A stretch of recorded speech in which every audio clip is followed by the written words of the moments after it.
Hi, I'm here to talk to you about how to run with bulls. This is something that happens in many cities across Spain every year to honor their patron saints, and one of the most special is the San Fermin fiesta in Pamplona. This is a chupinazo. When the fiesta starts, everyone puts on their red bandana. That is my dad. He always wears a red beret so that we can see him in the pictures. He's been running for 40 years. He's probably run about 100 times. I myself have never run. I'm not that stupid. But I have been going to Pamplona since before I was born, when my mum was pregnant with me. As you can see, I also started to drink wine at a very young age.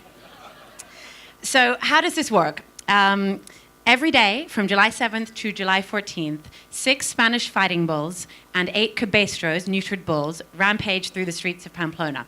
They are going from the pens on the outside of town to the arena at the center of town, where they will each fight that day. Now, this is something that initially was intended, the runners are there to lead the herd swiftly and safely through the streets of town. But drunken Australians heard about it, Hemingway wrote about it in The Sun Also Rises, and they started to launch themselves from the top of what is informally known as the Australian Fountain. And I think there are more injuries from this than actually from the running of the bulls now. So if you are going to run, a few safety tips. First of all, count the bulls. 6 bulls, 8 cabestro. When they have all gone past you, stop running. There is nothing more dangerous than a bull on its own, and you do not want to distract a bull and have it move away from the rest of the herd. Be brave, tie your shoelaces, and be sober. If you fall down while running, stay down, protect your head, and don't move. The bulls are sure-footed, and they will avoid stepping on you if they can, so be brave and stay very still. If you need somewhere for safety, there are doorways. You can roll under a barricade, but don't take that safety spot unless you really need it, because someone behind you might need it more and you don't want to endanger them.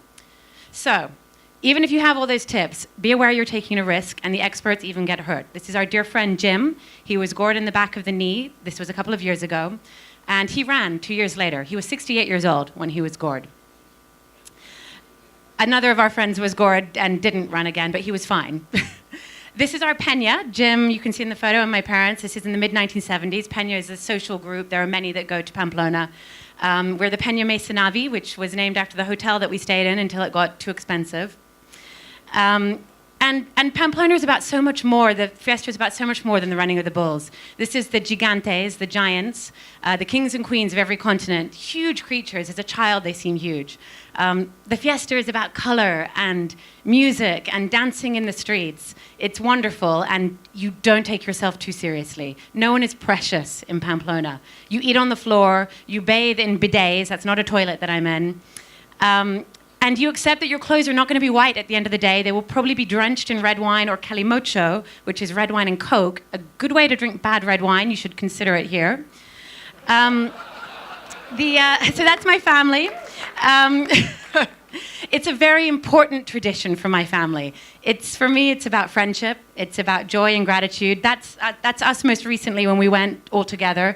My brother and I are probably largely the same as in the previous photo, but not so steady on our feet. We're the two in the back. I asked my dad why he runs, and he told me that it was because he can, because it's there, because there is an adrenaline rush like no other, and because it makes you feel so very alive. And ultimately, because in Pamplona, when it's too late to go to bed, but too early to start drinking, the only thing to do is to run with the bulls, or watch, in my case.